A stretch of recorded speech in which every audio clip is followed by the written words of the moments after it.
फिर से आप सभी का स्वागत है रॉयल कैरियर ऑनलाइन क्लासेस में। आज हम लोग इस क्लास में जो सीखने वाले हैं वो आपका बिहार बोर्ड द्वारा जो इंटरनेट पे प्रकाशित मॉडल पेपर है उसके क्वेश्चन को देखेंगे, जिसका सब्जेक्ट होगा मैथ। जैसा कि आप सबको स्क्रीन पे दिख रहा होगा, सेकेंडरी स्कूल एग्जामिनेशन 2022 यानी कि 2022 का जो मॉडल पेपर होगा, या दिया हुआ मॉडल पेपर किसके द्वारा, बिहार बोर्ड द्वारा जो प्रकाशित की गई है उसके काफी महत्वपूर्ण जो भी प्रश्न यहाँ दिए गए हैं सब प्रश्न को देखेंगे। पहले ऑब्जेक्टिव क्वेश्चन को देखेंगे, फिर हम सब्जेक्टिव क्वेश्चन को भी देखेंगे। यहाँ पे दिए गए पहले आपका इंट्रोडक्शन रहेगा, यहाँ पे इसी तरह से आपका क्वेश्चन रहेगा एग्जामों में। तो चलिए हम लोग बिना समय गवाए हुए क्लास को शुरू कर लेते हैं। उससे पहले यदि कोई क्लास में नए हो तो चैनल को सब्सक्राइब जरूर कर लेंगे और साथ ही साथ बेल आइकन को भी ऑन कर लेंगे, ताकि इस तरह का जो भी क्लास है हर क्लास का नोटिफिकेशन आपको भी मिलता रहेगा।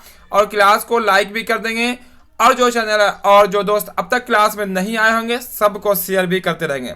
चलिए ये रहा आज के क्लास का आपका पहला क्वेश्चन। तो पहला क्वेश्चन में आपका कहता है, यहाँ पे देखिएगा क्लियर है, जल्दी से बता देंगे इसका आंसर।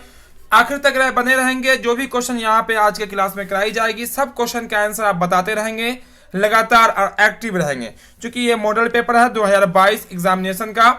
तो पहला क्वेश्चन बोला गया आपका, निम्नलिखित में कौन सबसे छोटी संयुक्त संख्या यानी कि कंपोजिट नंबर। देखिए जब भी हिंदी में कोई कंफ्यूजन हो अंग्रेजी वाले को जरूर देख लीजिएगा। संयुक्त संख्या पूछी गई है सबसे छोटी, तो सबसे छोटी जो संयुक्त संख्या होती है वो होती है आपकी, चलिए ठीक है, वो होती है आपकी 4। कितना 4 होती है, यानी कि ऑप्शन नंबर डी। संयुक्त मतलब भाज्य संख्या, जिसको हम लोग कंपोजिट नंबर या यौगिक संख्या भी कहते हैं, जिसका गुणनखंड 2 से अधिक होता है। चलिए अगला प्रश्न देखते हैं। प्रश्न नंबर है वो आपका सेकेंड। चलिए सेकेंड क्वेश्चन भी आपके सामने होगा। सेकेंड नंबर प्रश्न में कहता है आपका पाई है। पाई क्या है, कैसी संख्या है, वो हमें बतानी है। यहाँ भी दिए गए इसके लिए 4 ऑप्शन। पहला आपका अपरिमेय संख्या, दूसरा आपका परिमेय, तीसरा एक पूर्णांक संख्या, चौथा बोला गया इनमें से कोई नहीं। तो पाई जो है हमेशा कैसी संख्या होती है, तो ये होती है आपकी अपरिमेय संख्या। पाई कैसी संख्या होती है, अपरिमेय संख्या होती है। और इंग्लिश में भी क्वेश्चन होता है और हिंदी में भी होता है। चलिए आगे देखते हैं हम लोग अगला प्रश्न। प्रश्न नंबर आएगा वो 3 नंबर। चलिए यहाँ पे थोड़ा सा हम इसको छोटा कर लेते हैं। 3 नंबर प्रश्न भी आपके सामने होगा क्लियर। क्वेश्चन नंबर 3 में कहा गया आपका, चलिए थोड़ा सा यहाँ पे इसको नीचे कर लेते हैं। तो 3 नंबर प्रश्न में कहता है आपका, निम्नलिखित में कौन अपरिमेय है। अपरिमेय को बतानी है, कौन सी संख्या अपरिमेय कहलाएगी, यानी कि जो रूट के अंदर आखिर तक रह जाएगी वो आपकी अपरिमेय होगी। थोड़ा ध्यान से देखिएगा तो इसका जो राइट आंसर होगा, चलिए बहुत अच्छा, बहुत सारा का आंसर आ रहा है, बहुत सारे स्टूडेंटों का। तो सब स्टूडेंट आंसर कमेंट करेंगे, सब स्टूडेंट ठीक है एक्टिव रहेंगे। इसका जो राइट आंसर होगा वो होगा आपको ऑप्शन नंबर बी, ये आपका अपरिमेय होगा। देखिए 3/4 लिखा, 3 बाई आपका कितना लिखा हुआ, 12 लिखा हुआ, ये आपका 3 1 जा 3 और ये आपका कैंसिल हो जाएगा। कितना बार में 4 टाइम्स में कैंसिल हो जाएगा, तो 1/√4 यानी कि 1/2 हो जाएगा। 7 1 जा 7 हो जाएगा, ये वर्गमूल 1 हो जाएगा।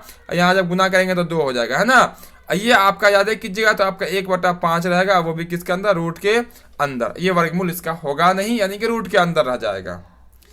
चलिए इतना क्लियर। तो आगे देखते हैं अगला प्रश्न। प्रश्न नंबर आपका रहेगा 4 नंबर। 4 नंबर प्रश्न में कहा गया, दो संख्याओं के लॉसव और मौसव बराबर हैं तो संख्या क्या होगी। यानी कि वैसी संख्या बतानी है, कौन ऐसी संख्या होगी जिसका मौसव और लॉसव यानी कि एलसीएम और एचसीएफ आपस में बराबर होगा। तो इसका जो राइट आंसर होगा वो हो जाएगा आपका बराबर संख्या। क्या होगा आपका, बराबर संख्या, यानी कि एक्यूरेट 2 नंबर ऐसे लेंगे जो दोनों एक जैसा होगा, फिर उसका निकालिएगा एलसीएम और उसी का निकालिएगा एचसीएफ, तो आपका निकल के आएगा दोनों समान अंक, ठीक है, एक जैसा अंक। जैसे 10 और 10 ले लीजिए, कितना कितना 10 और 10, ठीक है। इसका निकालिए एलसीएम और निकालिए एचसीएफ, दोनों निकलेगा आपका 10 10, है ना। चलिए तो हम लोग आगे देख लेते हैं अगला प्रश्न, जो कि रहेगा प्रश्न नंबर रहेगा आपका 5 नंबर प्रश्न। 5 नंबर प्रश्न भी आपके सामने होगा। बोला गया 0.29 के ऊपर रैकरिंग लगी हुई है, रैखिए ब्रैकेट लगी हुई है, इसका वैल्यू बोला गया, ठीक है। तो देखिए बहुत इजी क्वेश्चन है। 0.29 है आपका, ऊपर में रैकरिंग है, तो करना कुछ नहीं है। जितने अंक पे रैकरिंग होता है उसके बटा में उतनी बार 9 डाल देते हैं, यानी कि 29 बटा में कितना होगा आपका 99, यानी कि 29/99 आंसर, जो कि आपको दिख रहा होगा ऑप्शन नंबर किसमें, ठीक है ऑप्शन नंबर डी में दिख रहा है। किसमें दिख रहा है, ऑप्शन नंबर डी इसका राइट आंसर होगा। चलिए हम लोग 6 नंबर प्रश्न को देखते हैं। 6ठा नंबर प्रश्न में क्या कहता है। 6ठा नंबर प्रश्न भी आपके सामने है। इसमें कहा गया आपका 1 माइनस साइन स्क्वायर 60 डिग्री क्या होगा। 1 माइनस साइन स्क्वायर 60 डिग्री क्या होगा। तो देखिए यहाँ पे दो दो तरीका है इसको बनाने का। या तो यहीं पे मान डाल लीजिए साइन 60 का वैल्यू √3/2 इसका स्क्वायर करके भी इनका घटाव कर दीजिए, या नहीं तो आप कर दीजिए इसका 1 माइनस साइन स्क्वायर थीटा का होता है कॉस स्क्वायर थीटा, यानी कि कॉस 60 डिग्री, और कॉस 60 का होता है 1/2 स्क्वायर है तो हो जाएगा 1/4, यानी कि ऑप्शन नंबर सी। अब तक जो भी 6 क्वेश्चन बताए, किसी भी क्वेश्चन में कोई लंबा चौड़ा किसी का सॉल्यूशन है नहीं, बस ज्यादा के रहेंगे तो एक से दो, एक पंक्ति में आपका 2 पंक्ति में आंसर निकल जाएगा। चलिए हम लोग आगे बढ़ते हैं और देखते हैं क्वेश्चन नंबर 7। तो जो क्लास में देरी से आए होंगे आखिर तक बने रहेंगे, हर एक क्वेश्चन को सीखेंगे, समझेंगे और यहाँ पे आंसर बताते रहेंगे। चलिए आप बोला गया यहाँ पे 7 नंबर में निम्नलिखित में किसका दशमलव प्रसार शांत होगा। क्या बोला गया, शांत।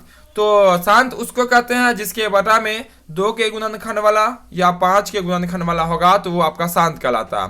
तो देखिएगा नीचे का अभाज्य गुणनखंड ऐसे कीजिएगा तो आपका यहाँ पर 40 जो दिख रहा है नीचे वाला, ये आपका 2 और 5 वाला आएगा। केवल 2 वाला भी आ जाएगा तब भी शांत, केवल 5 वाला आएगा तब भी शांत, दोनों आ जाएगा और बेहतर है। तो 2 गुना 2 गुना 2 गुना 2 गुना 5 आता है 40 का गुणनखंड, यानी कि ऑप्शन नंबर ए जो है आपका वो शांत दशमलव होगा, यानी कि 7 में जब 40 से भाग करेंगे तो ये शांत आएगा। चलिए आगे देखते हैं हम लोग अगला प्रश्न जो कि रहेगा प्रश्न नंबर कितना आपका 8 नंबर प्रश्न। चलिए 8 नंबर प्रश्न भी आपके सामने है। बोला गया निम्न में किसका दशमलव प्रसार अशांत होगा। क्या बोला गया, अशांत। अशांत का तात्पर्य हो जाएगा जब हम किसी भी अंक को किसी से भाग देंगे जो नहीं रुकेगा वो आपका अशांत कहलाएगा।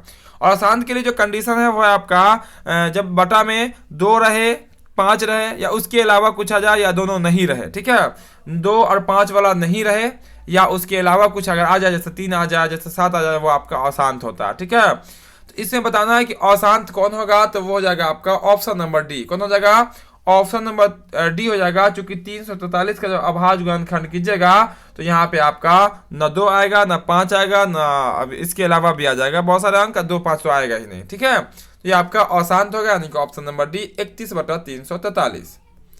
चलिए आगे देखते हैं हम लोग अगला प्रश्न। प्रश्न नंबर आएगा वो 9 नंबर प्रश्न। 9 नंबर प्रश्न देख लेते हैं। यहाँ पे बोला गया 9 नंबर में 40 के अभाज्य गुणनखंड में 5 का घातांक बताना है। क्या बताना है, 5 का घातांक बताना है। किसके, 40 का अभाज्य गुणनखंड में। सब स्टूडेंट को अभाज्य गुणनखंड करना आता होगा इस तरह से। 400 का अभाज्य गुणनखंड कर लीजिए, 2 से लगाया कितना होगा आपका 200 हो जाएगा, फिर 2 से लगाया कितना होगा आपका 100 हो जाएगा, फिर 2 से लगाया कितना होगा आपका 50 हो जाएगा, फिर 2 से लगाएंगे कितना होगा आपका 25।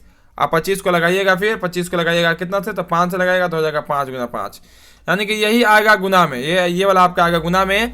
तो बोला गया 5 का गुणांक, यानी कि 5 कितनी बार आया इसके अभाज्य गुणनखंड में, तो 5 आया आपका 2 बार। कितनी बार आया है, 2 बार। अब वही हो जाएगा आपका राइट आंसर, जो कि आपका कहलाएगा 40 का गुणांक। क्या कहलाएगा, 40 का घातांक कहलाएगा। क्या कहलाएगा, 40 का घातांक, यानी कि पावर कहलाएगा, 5 का पावर। ठीक है, 400 का अभाज्य गुणनखंड में।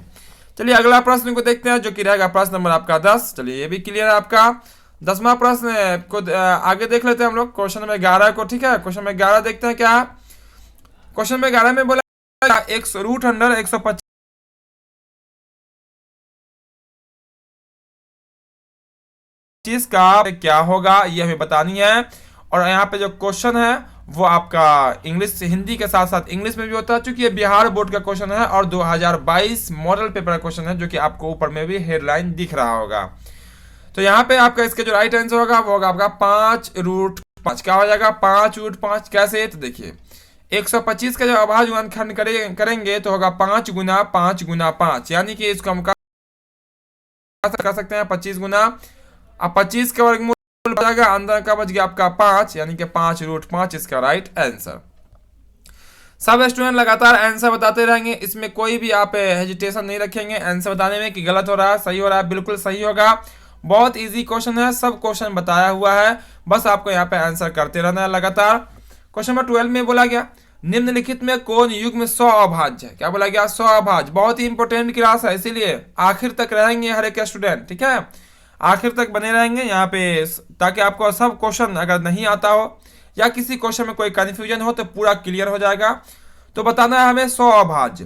तो 100 अभाज्य उसको कहते हैं जिसका HCF 1 हो। क्या हो, HCF यानी कि मौसा कितना हो, 1 हो।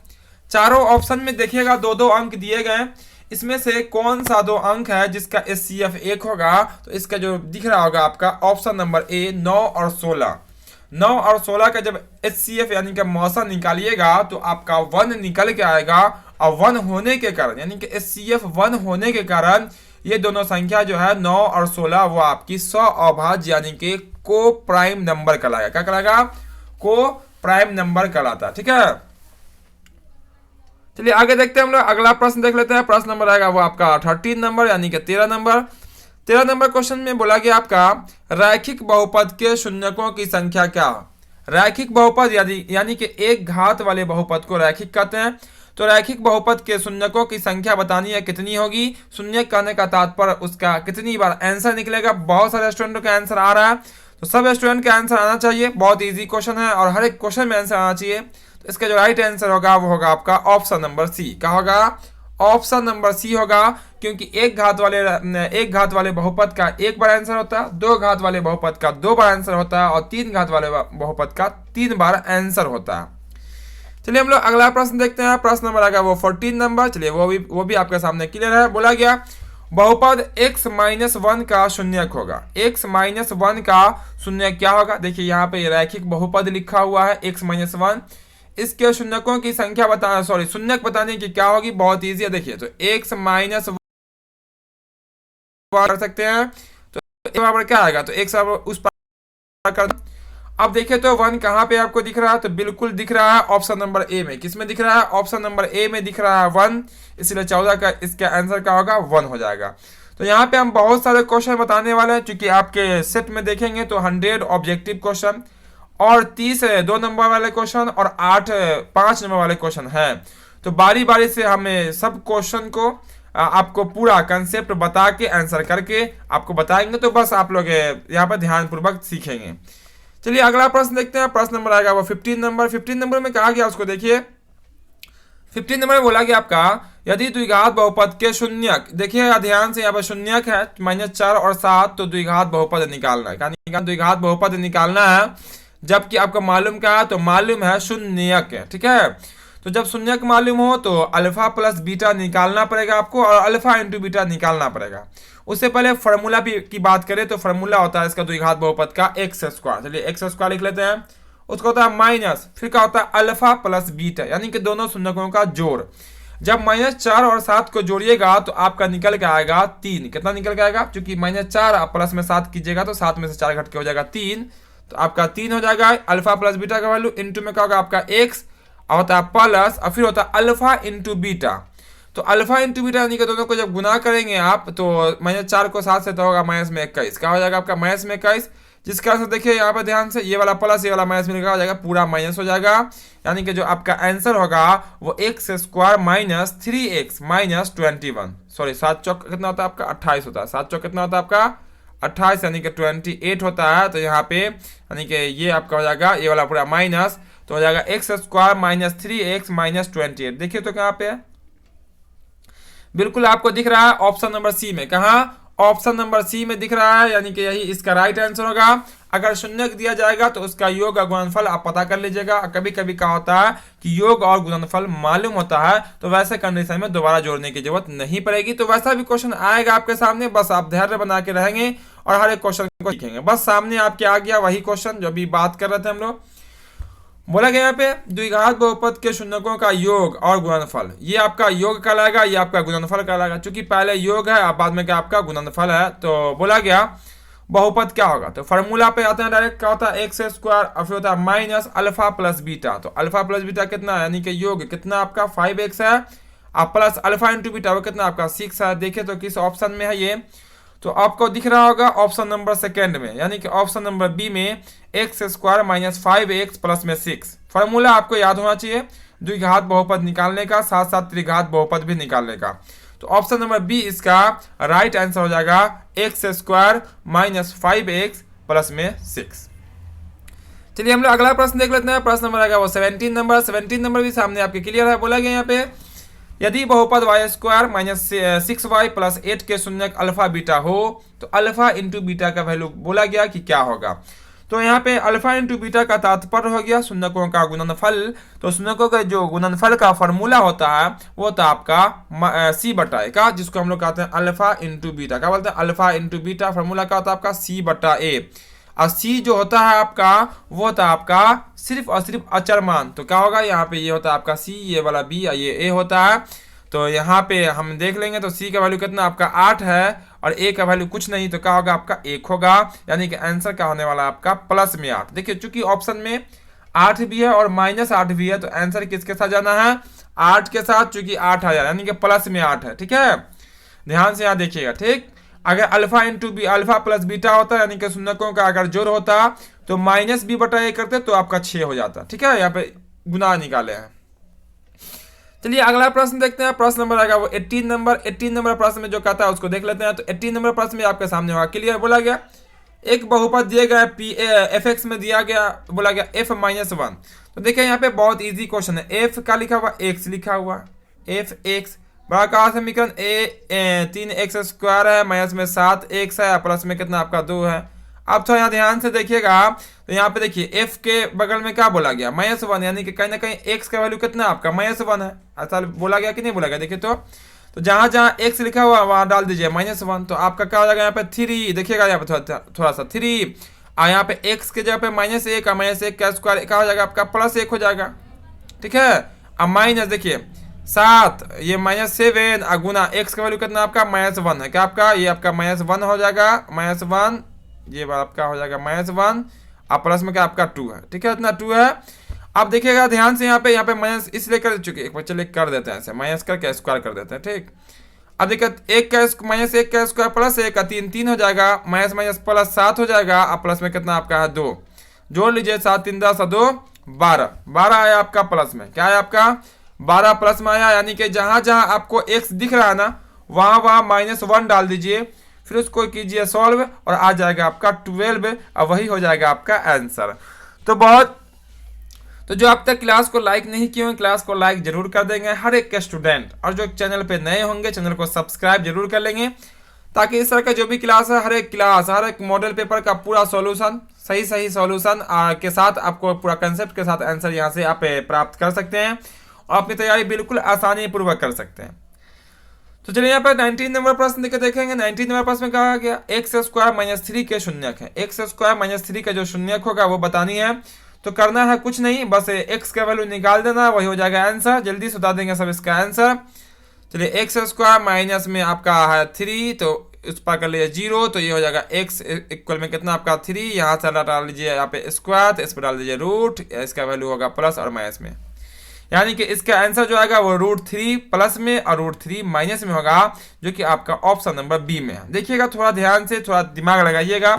अगर थोड़ा सा आप मिस कीजिएगा तो आंसर नंबर सी की ओर भी आप जा सकते हैं, जो कि दोनों प्लस प्लस है, लेकिन आंसर क्या होगा? एक बार √3 प्लस में और एक बार √3 माइनस में, चूंकि इसका 3 का वर्गमूल होता नहीं है। ठीक है, इतना कंसेप्ट क्लियर है पूरा? हर एक स्टूडेंट बता देंगे हाँ सर क्लियर है। क्वेश्चन नंबर 19 तक कंप्लीट है। चलिए क्वेश्चन नंबर कंप्लीट है 19 तक। तो चलिए हम लोग 20वां क्वेश्चन को देखते हैं। ठीक है, 20वां नंबर प्रश्न को देखते हैं, जो कि आपका क्वेश्चन जो होगा वो है 2 चर वाले रैखिक समीकरण से। चलिए क्वेश्चन यहाँ पे देख लेते हैं। बोला गया यहाँ पे समीकरण दिए गए, समीकरण यहाँ भी दिए, बोला गया हल ज्ञात करें। x का वैल्यू क्या होगा वो बताना है, y का वैल्यू क्या होगा वो बताना है। तो आप समीकरण 1 और समीकरण 2 लिखिए अलग से कीजिएगा यहाँ पे। तो क्या होगा आपका समीकरण 1 और समीकरण 2 से ये y जो है ना, y वाला आपका 2y वाला कट जाएगा, क्योंकि यहाँ भी सिमिलर अंक है, सेम अंक से गुना करना है। तो हो जाएगा आपका 6x और 10x 16x हो जाएगा, बराबर कितना होगा आपका 0 और 32 x यहाँ छूट गया, यहाँ का आ जाएगा x बराबर 2, कितना होगा आपका x बराबर आपका 2 हो जाएगा। और जैसे ही x बराबर 2 होगा तो समीकरण 1 में डालिएगा x का वैल्यू 2, तो 6 दूना 12 हो जाएगा, उस पर भेजिएगा -12, 2 से -2 से कटेगा तो 6, यानी कि जो आपका आंसर निकल के आएगा वो आ जाएगा आपका ऑप्शन नंबर बी, x बराबर 2 y बराबर 6। कितना हो जाएगा आपका x बराबर 2 y बराबर 6। इसको सॉल्व करना पड़ेगा। अगर इसके पूरे प्रोसेस पड़ेगा तो थोड़ा सा ज़्यादा टाइम तो लगेगा नहीं, बहुत सीधा सिंपल समीकरण है। बहुत सारे क्वेश्चन पढ़े हम, बहुत सारी विधियां हैं इस समीकरण को हल करने की। तो चलिए यहाँ पे आंसर कौन होगा? ऑप्शन नंबर बी हो जाएगा।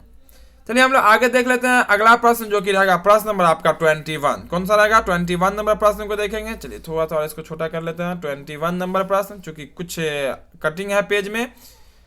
चलिए तो यहाँ पे ये इसको पहले साफ कर, बोला गया यहाँ पे, बोला गया थी इतना और इतना के समांतर हो तो P का वैल्यू क्या होगा? समांतर, देखिए ध्यान से देखिएगा, अगर आलेख समानांतर, समानांतर बोला गया ना, आलेख समानांतर होता है तो इसका कंसेप्ट होता है कि पहला बराबर होता है, दूसरा बराबर नहीं होता। यानी कि A1 बटा A2, तो A1 का वैल्यू 4 होगा, पता है सबको। ये आपका A1 का लगा, ये आपका A2, ये हो जाएगा 12। A1 बटा A2 अब बराबर क्या होगा? B1। B1 कितना आपका P है, P2 कितना आपका 9 है। काटे तो सारे कहीं 4, 4 तिहाई 12, 3 से 3 तिहाई 9 भी कट जाएगा। यहाँ बचा 1, कोना का निगुना कीजिए, P बराबर कितना है आपका 3 आया। P बराबर कितना है आपका 3, और जो कि आपका ऑप्शन में दिखेगा। क्लियर? इतना A1 बटा A2 कर लीजिएगा बराबर B1 बटा B2। जो कटता है उसको काट लीजिएगा, कोना कानी गुना करके, फिर जो कटेगा काट लीजिएगा, नहीं कटेगा वही आंसर, यानी कि P बराबर आएगा आपका 3 आंसर, जो कि आपका ऑप्शन नंबर बी में है। किसमें है? ऑप्शन नंबर बी इसका राइट आंसर हो जाएगा। ठीक है इतना। चलिए अगला प्रश्न को देख लेते हैं, जो कि रहेगा प्रश्न नंबर कितना, वो है आपका 22। कितना आपका 22 है प्रश्न नंबर, उसको देख लेते हैं। 22 में कहता क्या? तो 22 में आपका क्वेश्चन, समीकरण यहाँ भी दिए गए, बोला कि अनगिनत हल होगा। कितना हल? अनगिनत हल। वहां तुलना किया गया था आलेख से, यहाँ तुलना किया जा रहा है हलों की संख्या से। तो अनेक हल के लिए क्या होता है कंसेप्ट? तो तीनों बराबर होता है, तो कर लीजिए कोई भी दो को बराबर और कर लीजिए आप आंसर, चूंकि बीच में ही है तो आपको आसानी से निकल जाएगा। तो जाएगा 1 बट्टा में हो जाएगा अब कितना, तो हो जाएगा 1/5। बोलेगा सर एक कहाँ से? तो ये A1 का वैल्यू x के बगल वाला, अब A2 का वैल्यू ये x के बगल वाला, अब बराबर B1 बटा B2। तो B1 कितना आपका 2 है, अब B2 कितना आपका k है, कोना कानी गुना कीजिए, k बराबर कितना 10, k बराबर 10, जो कि ऑप्शन नंबर डी में दिख रहा है। कहाँ पे दिख रहा है? ऑप्शन नंबर डी में दिख रहा है, k इक्वल में आपका 10 यानी कि 10। तो इतने क्वेश्चन क्लियर है, पूरा कंसेप्ट, कोई दिक्कत तो नहीं। चलिए यहाँ देख लेते हैं अगला प्रश्न। 23 में कहा गया कौन द्विघात समीकरण है जो आखिर तक द्वि पावर में, यानी कि 2 पावर वाला रह जाएगा, वो आपका द्विघात समीकरण कहलाएगा। ठीक है, तो द्विघात समीकरण कौन है वो हमें बतानी है। तो पहला ऑप्शन को देखिएगा तो यहाँ पे आपको त्रिघात दिख रहा है, और कहीं पर त्रिघात है नहीं, जो कटेगा ये आपका त्रिघात बहुपद हो जाएगा। चलिए यहाँ देखिएगा अगर आप, तो ये आपका 2x² तो दिख रहा है, लेकिन जैसे ये वाला x को इससे गुना कीजिएगा तो ये भी 2x² हो जाएगा, जिससे ये कट जाएगा। ये आपका बट्टा में है, तो जैसे एलसीएम लीजिएगा तो ये 4 घात वाला हो जाएगा। ये वाला आपका द्विघात बहुपद है। ऑप्शन नंबर बी, x-2 का होल स्क्वायर, जिससे जब x-2 का आप होल स्क्वायर कीजिएगा तो x² हो जाएगा। अब वहाँ 3x आप प्लस में होगा आपका 12, यानी कि वहां से x² नहीं बनेगा, और यानी कि ऑप्शन नंबर बी जो दिख रहा है x+2 का होल स्क्वायर इक्वल में 3x+4, यही इसका आंसर होगा। तो जो क्लास को अब तक लाइक नहीं किया हो, लाइक जरूर कर देंगे सब स्टूडेंट, और आंसर बताते रहेंगे प्रत्येक क्वेश्चन का, चूंकि ज्यादा लंबा क्लास तो हम लेंगे नहीं, बहुत सारे क्वेश्चन है, तो बारी बारी से हम क्वेश्चन को देखेंगे, एक क्लास में नहीं कई क्लास में देखेंगे। लेकिन यहाँ पे क्वेश्चनों की संख्या कुछ होगी, यानी कि कम से कम तो हम लोग आधा क्वेश्चन को देखेंगे, यानी कि 50 क्वेश्चन को जरूर देखेंगे। तो बस आप लोग आखिर तक बने रहेंगे, हर एक क्वेश्चन को समझेंगे, सीखेंगे, क्योंकि काफी महत्वपूर्ण बिहार बोर्ड द्वारा प्रकाशित मॉडल पेपर है 100%। ठीक है, अब देख लीजिएगा, डाउनलोड आप भी कर सकते हैं। चलिए क्वेश्चन नंबर 24 में देखते हैं। बोला गया द्विघात समीकरण यहाँ दिए गए px² + qx + r इक्वल में 0, जहाँ p बराबर नहीं हो 0 के मूल होंगे। वैसे यहाँ पे जो दिया जाता है वो इस तरह से होता है ax² + bx + c इक्वल में 0। बात करते हैं मूल की, तो मूल निकालने का जो फॉर्मूला होता है वो होता है आपका -b। क्या होता है? -b, और यहाँ पे जो आपका b का वैल्यू है वो आपका q। क्या आपका b का वैल्यू q है, यहाँ भी देख सकते हैं, अंग्रेजी वाला में भी देख सकते हैं, कोई दिक्कत नहीं है। इस हिसाब से बात कीजिएगा तो -b यानी कि -q, तो ये आपका तो होगा नहीं, ये वाला आपका आंसर नहीं होगा, चूंकि q यहाँ पे प्लस में। फिर होता है प्लस माइनस, चलिए सब जगह सिमिलर है। बट्टा में होता है 2a, तो यहाँ आगे देखिए यहाँ पे √d होता है, d मतलब b² - 4ac, तो b मतलब क्या आपका q² -4, और a का वैल्यू क्या आपका p है, और c का वैल्यू क्या आपका r है, यानी कि 4pr। देखिए किसमें है, तो आपका इसमें है, किसमें इसमें है, और बट्टा 2a, तो 2 मतलब 2, और a का वैल्यू कितना p है, यानी कि ऑप्शन नंबर आपका b is the right answer. यहाँ पे इस क्वेश्चन में जो है आपका ए का वैल्यू पी है, बी का वैल्यू क्यू है और सी का वैल्यू आर है, वो भी रख के आप निकालिएगा। बिल्कुल सिंपल तरीके से आपका निकल जाएगा। थोड़ा सा जो है ना माइंड को हौच पौच करने के लिए ऐसा क्वेश्चन दिया जाता है, ताकि स्टूडेंट जो है ना कहाँ तक सोच सके, है ना, कहाँ तक समझेगा वो करेगा। कभी बी के जगह पे ए भी कर लेता है। चलिए अगला क्वेश्चन देख लेते हैं हम लोग। चलिए अगला प्रश्न भी आपके सामने है। तो अगला प्रश्न में बोला गया आपका द्विघात समीकरण दिए गए हैं। बोला गया मूलों की प्रवृत्ति क्या हो, यानी कि इसका मूल्य कैसा होगा। वास्तविक, समान, ऑप्शन दिखाई पड़ ही रहा है, वास्तविक, बराबर, वास्तविक नहीं, वास्तविक और असमान, और इनमें से कोई नहीं। तो ये जो डिपेंड करता है वो करता है डी पे। तो जल्दी से आप लोग इसका भी आंसर बताएंगे, क्योंकि आप लोग तो नोटबुक यानी कि कॉपी कलम लेके बैठे ही होंगे। जो भी रफ करना होगा जल्दी से रफ कीजिएगा और आंसर बताइएगा सब स्टूडेंट कि इसका आंसर क्या आने वाला है। तो इसको जब हम लोग सॉल्व करेंगे, डी का वैल्यू जब निकालेंगे तो करते हैं हम लोग बी स्क्वायर, यानी कि हो जाएगा आपका 6 का स्क्वायर। कितना, बी का वैल्यू 6 है, 6 का स्क्वायर -4, और ए का वैल्यू आपका 6 है, सी का वैल्यू कितना आपका 1 है। 6 का स्क्वायर 36 -6 चौक 24, निकल का है आपका 12।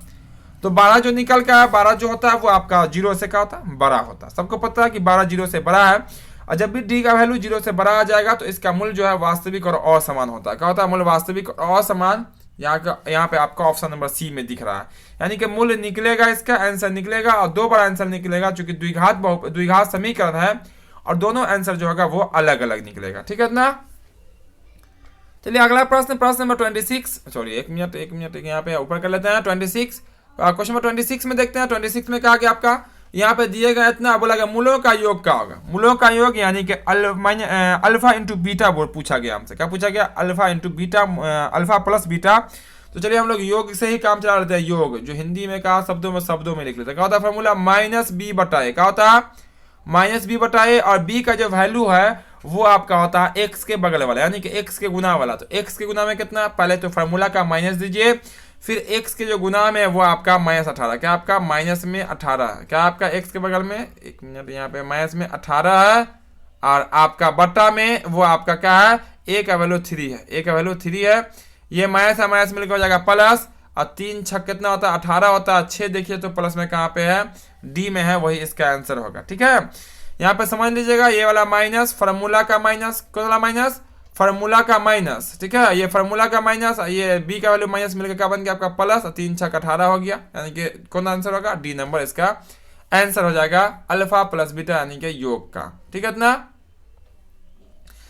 तो 27 नंबर प्रश्न को देखते हैं। 27 नंबर प्रश्न में क्या कहता है, 27 नंबर प्रश्न में कहा गया आपका द्विघात समीकरण यहाँ पे दिए गए के मूल एक दूसरे के व्युत्क्रम हो।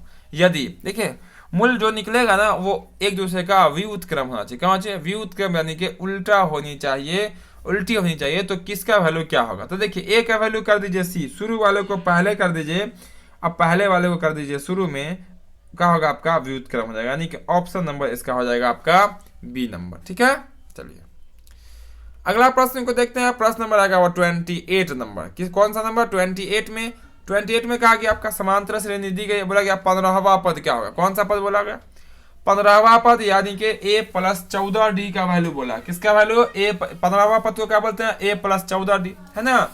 तो a का वैल्यू कितना, 1/2। देखिए तो शॉर्ट में करेंगे, 1/2 a का वैल्यू, अब प्लस, चूंकि 15वां पद को क्या बोलेंगे, a + 14d, तो +14, और d का वैल्यू कितना होगा, देखिए एक में से आप घटा लीजिए आधा, तो वो बचेगा आपका आधा, दूसरा में से पहला घटा लीजिए, ये कट के हो जाएगा आपका 7। कितना होगा आपका 7, तो 1/2 और प्लस में 7, और ध्यान दीजिएगा 1/2 का मतलब होता है आधा। क्या होता है, आधा, और 7 कितना होगा आपका 7.5। तो 7.5 तो क्या बोलेंगे, तो कहेंगे 13/2, या नहीं तो बटा में कर लीजिए 1, एलसीएम ले लीजिए 2, तो हो जाएगा 1 प्लस में 7 दूना 15/2 होता है, 7 दूना 14, यानी कि 15/2 हो जाएगा। कितना होगा आपका 15/2 हो जाएगा, यानी कि 7.5। कितना होगा आपका 7.5 हो जाएगा, यानी कि 15/2 हो जाएगा। 15 रुपया को जब 2 जगह आप बांटिएगा तो 7.5 ही आएगा। बटा में लिखा इसी तरह से जाता है, या आप इसको पूर्णांक में कर सकते हैं, लेकिन ऑप्शन पे डिपेंड कर रहा है, ऑप्शन आपका दशमलव में है, बटा में है, या पूर्णांक में है। तो चलिए हम लोग आगे देखते हैं अगला प्रश्न। प्रश्न नंबर रहेगा 29। चूंकि यहाँ पे हम जो भी क्वेश्चन बता रहे हैं पूरा कंसेप्ट के साथ आपको बना के बता रहे हैं। बोलेगा निम्नलिखित में कौन समांतर श्रेणी में नहीं है, यानी कि एपी में नहीं है, यानी कि कौन ए के क्रम में नहीं है। तो देखिएगा यहाँ पे चारों में से तो चौथा ऑप्शन जो दिखेगा ना वो साफ सुथरा दिख रहा है कि वो एपी में नहीं है। कैसे नहीं है, क्योंकि पहला 4 है, उसके बाद आपका कितना है 6 लिखा हुआ। क्या 4 के बाद क्या लिखा हुआ आपका 6 लिखा हुआ, देखिएगा सॉरी 4 के बाद 10 लिखा हुआ, यानी कि 6 प्लस हुआ कितना 6 आपका प्लस हुआ। वही वही दूसरा देखिएगा, दूसरा के बाद जो तीसरा अंक आया वो कितना प्लस हो रहा है, 5 प्लस हो रहा है। फिर देखिएगा कितना प्लस हो रहा है, 5। तो यहाँ पे कोई क्रम में है, देखिए तो आपका एक ही अंतराल से बढ़ना चाहिए। अगर पहला अंक 6 बढ़ा तो अगला भी 6 बढ़ना चाहिए, 15 की जगह पे 16 आना चाहिए था। तो ऐसा तो है नहीं, क्रम में है नहीं, यानी कि ये वाला आपका एपी में नहीं है, यानी कि यही आंसर होगा ऑप्शन नंबर डी। चलिए अगला प्रश्न देख लेते हैं। प्रश्न नंबर आएगा वो आपका 30 नंबर। 30 नंबर में जो प्रश्न कहा है वो कहता है आपका, यदि किसी समांतर श्रेणी का पहला पद 9 सार्वंतर 3 तो इनके प्रथम 12 पदों का योग, देखिएगा 12 पदों का योग निकालना है। तो n का वैल्यू कितना होगा आपका 12। SN निकाल लीजिए तो फॉर्मूला होता है n/2, मतलब 12/2। इतना तो आप समझना पड़ेगा ना। 12/2 क्या, हम उसको 6 लिखने वाले 6 लिखने वाले हैं, ठीक है। आप बोलिए कैसा सर, तब हम कहेंगे n/2 होता है, और n का वैल्यू कितना 12, 12 में 2 से भाग कर देंगे 6। उसका होता है 2a, क्या होता है फॉर्मूला में 2a। तो a का वैल्यू कितना है, देखिए तो a का वैल्यू आपका 9 है, तो 9 दूना कितना होगा आपका 18, प्लस का होता है n-1। तो n कितना 12, उसमें से 1 माइनस कर दिया तो जाएगा आपका 11। और d का वैल्यू कितना, तो -3, कितना आपका -3। चूंकि यहाँ पर थोड़ा शॉर्ट करेंगे, जगह भी कम है और ऑब्जेक्टिव क्वेश्चन भी है। तो 6 का 6 सबको आता, सबको पूरा आता, ठीक है, सबको समझ में आ ही जाएगा ऐसे शॉर्टकट में भी। तो हो जाएगा 18, और देखिएगा यहाँ पे प्लस माइनस हो जाएगा माइनस, चूंकि डी का वैल्यू -3 था। 11 हो जाएगा 33, ठीक है, 11 33। तो 6 गुना, अब 33 में से 18 घटा लीजिएगा तो बचेगा आपका माइनस में कितना 15। 13 में से 5 बचे, यहाँ 5 बचेगा, 1 15, कितना माइनस में, किसमें बचेगा माइनस में 15। चूंकि माइनस को छोड़िएगा नहीं, ठीक है, धोखा से भी अगर छूट जाएगा माइनस तो आंसर आपका बदल जाएगा। और वो भी ऑप्शन में देता है एग्जामिनर, क्योंकि वो देता है जब एग्जामिनर जब कॉपी जो भी क्वेश्चन बनाते हैं वो सोच लेता है पहले कि स्टूडेंट कहाँ कहाँ गलती कर सकता है, ठीक है। अब दोनों को गुना कर लीजिए तो 15 छक कितना होता है 90 होता है। आगे का लगा हुआ माइनस, यानी कि -90 जो है वो कहाँ पे है, तो आपको दिख रहा होगा ऑप्शन नंबर सी में। कहाँ दिख रहा है, ऑप्शन नंबर सी में दिख रहा है, वही होगा इसका राइट आंसर, यानी कि -90 आएगा। कितना आएगा, -90 होगा। चलिए हम लोग अगला प्रश्न देखते हैं। प्रश्न नंबर जो रहेगा उसको देख लेते हैं। चलिए थोड़ा सा और क्वेश्चन कर लेते हैं आज की क्लास में। तो यहाँ पे 31 नंबर प्रश्न को देखते हैं। 31 नंबर जो प्रश्न का था उसको देख लेते हैं। तो 31 में कहा गया आपका समांतर से दी गई है, बोला कौन सा पद 170 होगा। देखिए इसमें हम कुछ नहीं निकालेंगे, 17 दिया हुआ पहला पद 17 है, फिर 34 है, 17 फिर 51 है, बोला गया। इसी तरह से हम लोग आगे बढ़ेंगे तो आपका 170 जो है ना कैवे नंबर पे आएगा। तो देखिएगा एपी जो है ना वो 17 का आपका पहाड़ा है, यानी कि टेबल है। 17 का 17, 17 दूना 34, 17 51। तो 170 तक पहुंचने में कितने अंक लेने पड़ेंगे, तो 17 दहाई के 170, यानी कि 10वां पद। कौन सा पद, 10वां पद इसका राइट आंसर हो जाएगा। क्लियर इतना।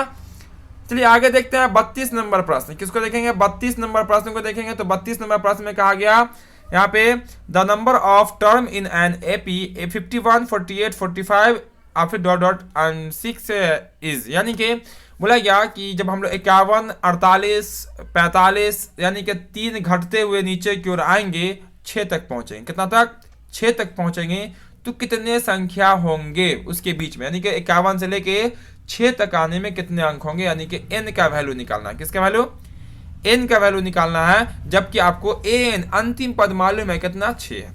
तो देखिए फॉर्मूला होता है a plus n minus 1 into D equal में होता है आपका an, या an को पहले भी लिख सकते हैं, कोई दिक्कत नहीं। a तो a कितना आपका 51 प्लस n माइनस 1 नहीं मालूम, n माइनस 1, डी का वैल्यू कितना, तो 45 48 में से आप 51 घटा लीजिए -3, an कितना आपका है वो है 6, ठीक है। इतना a का value a plus n minus 1 into D का वैल्यू -3 हो जाएगा। अब 51 को कर लीजिए उस पार और -3 को भी कर लेंगे उस पार। तो यहाँ पे 51 जैसे इस पार किया तो हो जाएगा माइनस में 51, तो 6 में से -51 घटेगा तो हो जाएगा माइनस में 45। थोड़ा सा शॉर्ट तो करना ही पड़ेगा, 51 को घटा दिए 6 में से उस पार भेज के भी, ठीक है। अब हो जाएगा माइनस में 3, इससे कट जाएगा, ये हो जाएगा आपका 15। कितना होगा आपका, सॉरी 15, 1 मिनट, यहाँ हो जाएगा 45, कितना होगा आपका 15। और ये 1 को भेजेगा उस पार तो माइनस में तो हो जाएगा प्लस, तो इन बार कितना होगा आपका 15 1 16, कितना हो जाएगा 16। अब बिल्कुल यहाँ पे दिख रहा है ऑप्शन नंबर बी में जो कि आपका है 16, यानी कि 51 48 45 42 39 इस तरह से नीचे घटते आएंगे 3-3 अंक और 6 तक पहुंचेंगे। फिर अंकों को देखेंगे कितने अंक हुए, तो होंगे वो 16 अंक, ठीक है। इतना चलिए, इतना क्लियर। तो आगे देखते हैं हम लोग। अगला प्रश्न में कहा गया आपका 33 में कहा गया यहाँ पे 0 और 50 के बीच विषम संख्या है। 0 और 50 के बीच कितनी विषम संख्या? विषम संख्या जो 2 से पूरा पूरा भाग नहीं लगे, जिसको हम लोग ऑड नंबर कहते हैं, और सम संख्या जो 2 से पूरा पूरा भाग लग जाए, जिसको हम लोग दोष कहते हैं, और विषम को क्या कहते हैं? काक कहते हैं। तो 0 और 50 के बीच जो विषम संख्या होगी वो कौन कौन होगी? 1 होगी, 3, 5, 7, 9, 11, 49 तक होगी। तो वो उसकी जो संख्या आएगी, नंबर आएगी, वो होगी आपकी 25। कितनी होगी? 25 विषम संख्या होगी 0 और 50 के बीच में। क्लियर इतना? चलिए इतना क्लियर है तो आगे देखते हैं हम यहाँ पे क्वेश्चन नंबर 24 को। चलिए 24 को देखिएगा यहाँ पे, तो थोड़ा सा इसमें कंफ्यूजन है। क्वेश्चन में क्या कंफ्यूजन है देखिए, यहाँ पे कोई एंगल नहीं दिया ठीक से। देखिए अब बोला गया समकोण त्रिभुज बनाने के लिए बनाइए समकोण त्रिभुज, और इसका नाम रखेगा बी। क्या रखेगा? बी, चूंकि 90 है। फिर बोला गया तो यहाँ आपको ए करना पड़ेगा, यहाँ आपको सी करना पड़ेगा। क्वेश्चन के अकॉर्डिंग ए बी कहा गया 15, √15, तो इसको आपको √15 लिखना पड़ेगा, और आपको बी सी 1 है, और बोला गया ए सी 4 है। फिर बोला गया कि 10 का मान निकाले। किसका वैल्यू? 10 का। तो 10 का फॉर्मूला होता है लंब बटा आधार। क्या होता है? लंब बटा आधार। अब किस एंगल से आप निकालिएगा वो तो यहाँ पे क्लियर है नहीं। अगर इस एंगल से निकालिएगा, तो 15 √15 बटा 1 हो जाएगा। कितना होगा? ये आंसर हो जाएगा, ऑप्शन नंबर बी, है ना। अगर ऊपर वाले एंगल से यानी कि अवनवन कोण यूज कीजिएगा तो आपको 1 बटा √15 हो जाएगा, जो कि यहाँ भी दिख रहा है 1 बटा √15। दिख रहा है कि नहीं दिख रहा? देखिए तो दोनों क्वेश्चन यहाँ, इसीलिए इस क्वेश्चन को हम लोग कंफ्यूजन वाला क्वेश्चन है। तो यहाँ पे क्लियर नहीं किया कि आपका उन्नयन कोण है या अवनवन कोण है। कोण पे डिपेंड करेगा इसका आंसर। अगर उन्नयन कोण कहता तो आपका ये वाला आंसर होगा, अगर अवनवन कोण यानी कि ऊपर से कहेगा तो ये वाला आंसर होगा। यहाँ पे बाकी कोण कहा नहीं गया, सिर्फ बोला गया बी आपका 90 डिग्री था। तो यहाँ पे हम लोग आगे बढ़ते हैं इसको छोड़ते हुए। यहाँ पे आपको आंसर कुछ भी कर सकते हैं, √15 बटा 1 भी कर सकते हैं, ये भी कर सकते हैं। ठीक, चलिए आप देखते हैं अगला प्रश्न, यानी कि निकालेंगे किसका वैल्यू, तो निकालेंगे 35 नंबर क्वेश्चन का। तो 35 में क्या बोला गया उसको देख लेते हैं हम लोग। 35 नंबर क्वेश्चन भी क्लियर है। बोला गया कौशेक का वैल्यू कितना बोला गया आपका के। तो देखिए बहुत इजी तरीके से निकाल लेते हैं। COSEC कौशेक थीटा का वैल्यू फाई लिखा हुआ के है, तो इसके बटा कुछ नहीं तो 1 रख सकते हैं, के बटा 1 कर सकते हैं। कौशिक का फॉर्मूला क्या होता है? तो होता है कर्ण बटा लंब। क्या होता है? ऊपर वाला आपका हो जाएगा कर्ण, क्या हो जाएगा? नीचे वाला हो जाएगा आपका लंब। तो क्या बच गया आपका? तो आधार। तो सबसे पहला काम आधार निकाल लीजिए। क्या निकाल लेते हैं? आधार। तो आधार का फॉर्मूला क्या होता है? √अंडर कर्ण का स्क्वायर और माइनस में होता है आपका लंब का स्क्वायर, यानी कि के का स्क्वायर और माइनस में 1 का स्क्वायर, यानी कि 1 रूट के अंदर। अब बोला गया कॉस का मान बताइए। तो कॉस का फॉर्मूला क्या होता है? तो वो होता है आपका आधार बट्टा कर्ण। क्या होता है? आधार बट्टा कर्ण। और आधार जस्ट निकाले हैं, कर्ण कितना आपका के है। ऑप्शन नंबर बी को एक बार देख लीजिए ध्यान से, मिल जाएगा आपका √के² माइनस 1 बट्टा में के। यहाँ देखिएगा ऑप्शन नंबर ए में प्लस है, और जब भी आधार निकालते हैं या निकालते हैं लंब तो कर्ण में से वो क्या होता है? घट जाता है, यानी कि ऑप्शन नंबर बी जो है √के² माइनस 1 वो आपका आधार है, और कर्ण कितना आपका के है। क्लियर इतना क्वेश्चन कंसेप्ट? चलिए इतना क्लियर है। चलिए यहाँ पे आप 36 नंबर क्वेश्चन को देखते हैं। 36 में क्या गया? बहुत इजी क्वेश्चन बोला गया 1/sec थीटा, सेक फाई लिखा हुआ, ये किसके बराबर है? तो ये बराबर होता है आपके कॉस के। किसके बराबर होता है? कॉस के। चूंकि साइन और कॉसेक के बीच रिलेशन होता है गुना में, और कॉस और सेक के बीच जो है ना वो रिलेशन होता है गुना में, यानी कि कॉस इंटू सेक होता है 1। ठीक है इतना? चलिए आगे देखते हैं 37 यहीं पर देख लेते हैं। चूंकि यहाँ पे तो इंग्लिश हिंदी में क्वेश्चन देने की कोई बात ही नहीं है, तो अंग्रेजी में लिखा ही रहता है। बोलेगा 10a cot x into 10x। देखिए उलझाने के लिए किया, ऐसे फॉर्मूला देखिएगा बुक में तो 10 पहले कॉट बाद में, लेकिन कोई फर्क नहीं पड़ता है गुना में। तो 10 थीटा इंटू में कॉट थीटा या कॉट थीटा इंटू में 10 थीटा इक्वल का होता है, तो होता है आपका 1। क्या होता है आपका? 1 होता है। यहाँ पे -1 की ओर मत जाइएगा, ठीक है? इन गुना में कोई फर्क नहीं पहुंचाता है। चलिए अगला प्रश्न देख लेते हैं। प्रश्न नंबर आएगा 38। 40 प्रश्न को इस क्लास में देखेंगे, तो बस आपको 2-3 क्वेश्चन और बचे हुए हैं, तो बस आप उसको भी आप देख लेंगे।